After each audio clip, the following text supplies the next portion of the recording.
नमस्ते।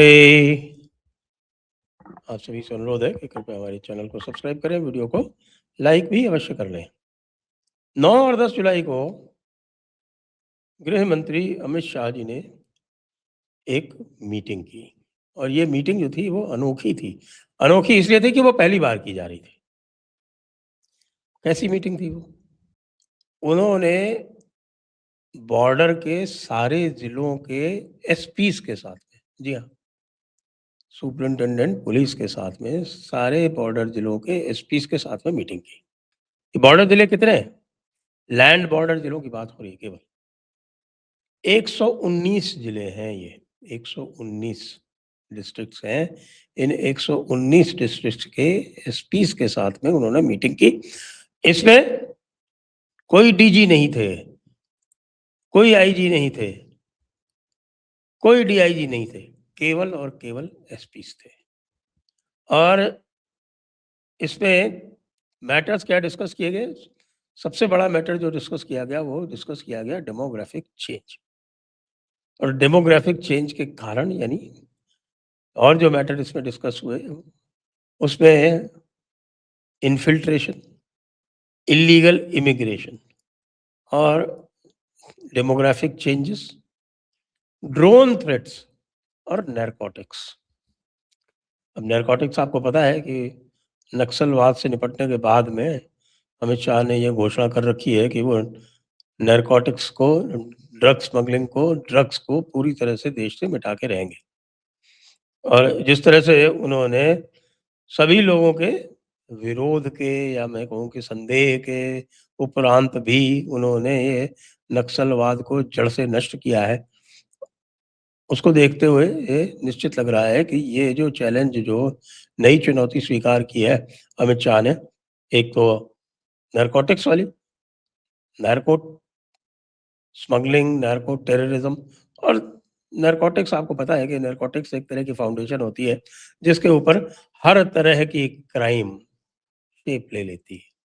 तो डेमोग्राफी और नारकोटिक्स, ये दो उन्होंने चैलेंज ले रखे हैं और इसके लिए सीधे संवाद किया गया एसपी से।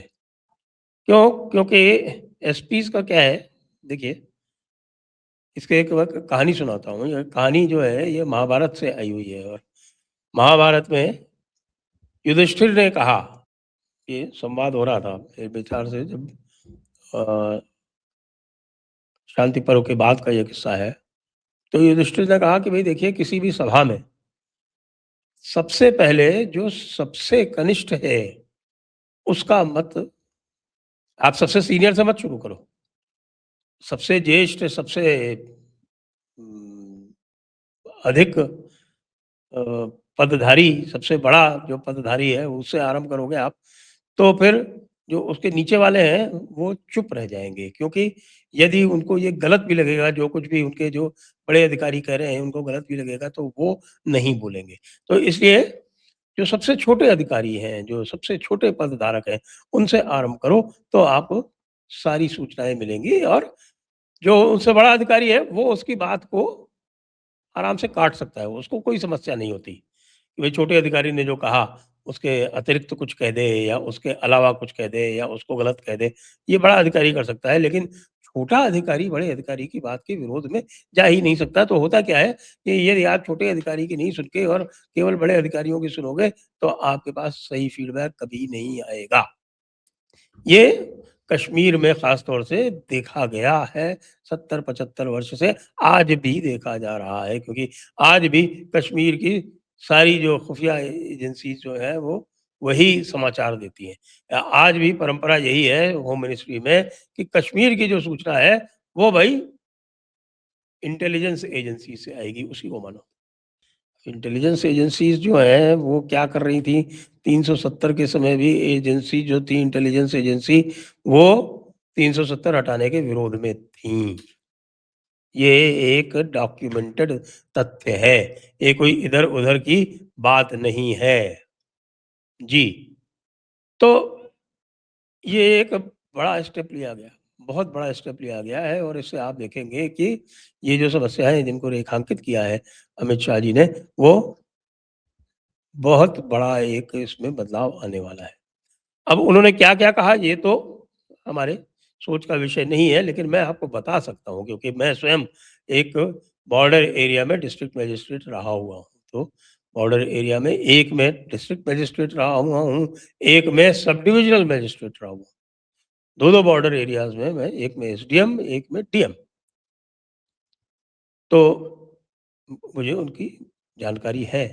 अब आप देखें जैसे राजस्थान के विषय में ही ले लें, तो राजस्थान के विषय में जो सबसे बड़ी समस्या है, वो ये है कि हमारा जो पूरा का पूरा बॉर्डर है, यानी आप देखिए कि पूरे राजस्थान में जो मुसलमानों का प्रतिशत है, वो लगभग 9% मुसलमान है कि 9% संख्या इतनी बड़ी नहीं है, 10% से नीचे ही है। 9% मुसलमान तो हैं, लेकिन 9% में से 1 तिहाई मेवात में है, 1 तिहाई मेवात में, अकेले मेवात में।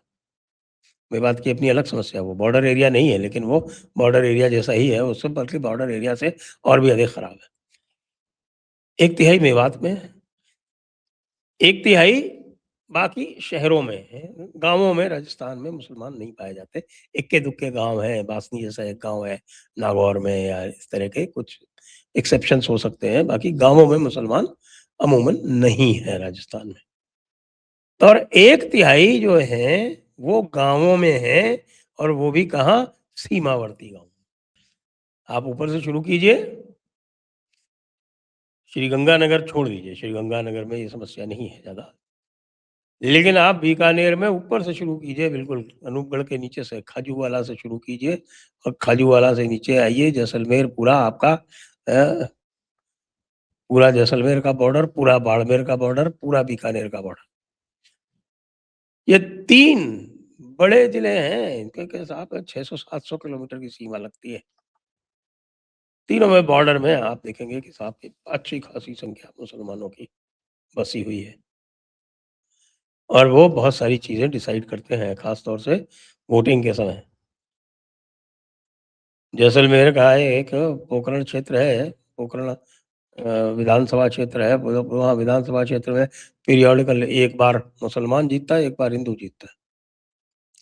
इसके पहले चौटन हुआ करता था या शिव हुआ करता था। चौटन में भी पहले मुसलमान जीतता था, फिर बाद में हिंदू जीतता था, बाद में चौटन जो है वो रिज़र्व्ड कंस्टिट्यूएंसी हो गई, तो कम से कम 1 एमएलए कम हो गए। और बड़ी यूनिक सिचुएशन है वहाँ पे, तबलीग जमात की पैठ हो गई। तबलीग जमात में मैं जब वहाँ था 90s में, तभी उन्होंने आना-जाना शुरू किया था। तबलीग के जमात के बारे में लोग भी नहीं जानते थे। मैं भी नया-नया था, मुझे भी तबलीग जमात के बारे में इतनी जानकारी नहीं थी, लेकिन इतना अवश्य था कि तबलीग जमात के आने-जाने पर रोक लगा दी थी मैंने। क्योंकि एक 1963 क्रिमिनल लॉ अमेंडमेंट एक्ट है, उस 1963 क्रिमिनल लॉ अमेंडमेंट के अंतर्गत ये अधिकार प्राप्त है कि जो उस समय जो एनएच 15 होती थी, वो एनएच 15 के आगे जाने के लिए डिस्ट्रिक्ट मजिस्ट्रेट से परमिशन चाहिए होती थी और मैं नहीं देता था उनको। इसको लेकर बड़ा हल्ला-गुल्ला हुआ करता था। अब आ जाइए पंजाब का, पंजाब की अलग ही समस्या है। पंजाब में ये जो ड्रोन वॉरफेयर वाली बात है ना, ये ड्रोन से ड्रग स्मगलिंग वगैरह ये समस्याएँ हैं।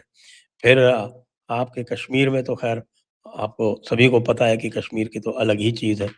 फिर यदि आप इधर आ जाएँ लद्दाख में, आप हिमाचल में लद्दाख और हिमाचल की और उत्तराखंड की ये सीमा जो है वो सारी मिलती है किससे? चीन से। तो चीन के बॉर्डर की अपनी अलग समस्या है और सबसे बड़ी समस्या वहाँ पे ये है कि वहाँ एक डिपॉपुलेशन हो रही है। यानी वहाँ की जो जनसँख्या है, वहाँ की स्थितियों के कारण वो नीचे आती जा रही है, ऊपर नहीं रह रही है। तो उसके लिए अलग से एक बॉर्डर एरिया डेवलपमेंट प्रोग्राम बहुत समय पहले चला दिया गया था। जब मैं डीएम था तभी चला दिया गया था और हमने उसमें से इंफ्रास्ट्रक्चर क्रिएट करने का काफ़ी काम किया था। लेकिन जो हिमालयन एरियाज़ हैं, उनकी अपनी अलग ही सिचुएशन है। यही चीज़ आपको सिक्किम में देखने को मिलेगी और यही चीज़ आपको आगे चलेंगे तो अरुणाचल में भी देखने को मिलेगी और फिर उसके बाद फिर नागालैंड है, मणिपुर है, मिज़ोरम है, त्रिपुरा है, मेघालय है, असम है, पश्चिम बंगाल है। इन सब की अपनी-अपनी यूनिक प्रॉब्लम्स हैं, जिसको एक-एक करके सारे एसपीज़ ने बताया है और चूँकि डायरेक्ट फीडबैक आ रहा है, तो ये डायरेक्ट फीडबैक जो है, ये मैच किया जाएगा जो आईबी इत्यादि का जो फीडबैक है उससे मैच किया जाएगा और उसको लेकर फिर कोई निश्चित एक नीतिगत निर्णय आएगा, शीघ्र आएगा और जो कोई भी ये निर्णय होगा, वो प्रभावी होगा। क्यों प्रभावी होगा? क्योंकि वो बिल्कुल निचले स्तर से लिया गया है।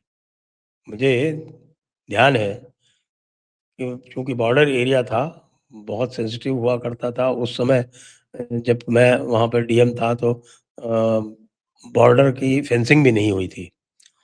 फेंसिंग का काम जो था वो आरंभ होने की स्थिति में था और मैं वहाँ करीब ढाई साल डीएम था, तो वो डेढ़ साल बाद बॉर्डर का काम शुरू हो गया था और अधिकतर कार्य पूरा हो गया था, बहुत शीघ्र पूरा हो गया था क्योंकि मैंने विशेष रूप से रुचि लेकर उसमें बहुत योगदान करवाया था और जो भी अड़चनें आई थी, उनको पर्सनल इंटरेस्ट लेके दूर करवाया था, तो बड़ी तेज़ी से काम हुआ था।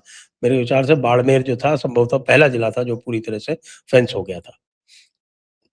तो उसका थोड़ा बहुत क्रेडिट मैं भी लेना चाहूँगा, आपकी अनुमति हो तो।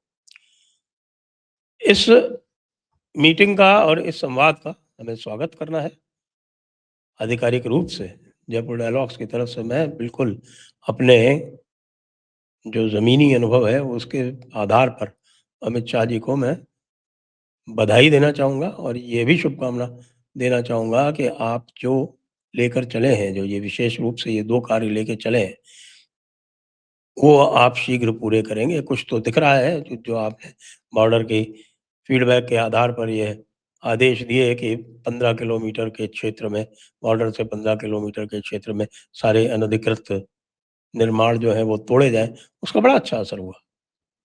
कि बहुत पॉज़िटिव उसके फीडबैक आ रहे हैं। तो एक बार पुनः बधाई और शुभकामनाएँ। जय हिंद, जय भारत, वंदे मातरम।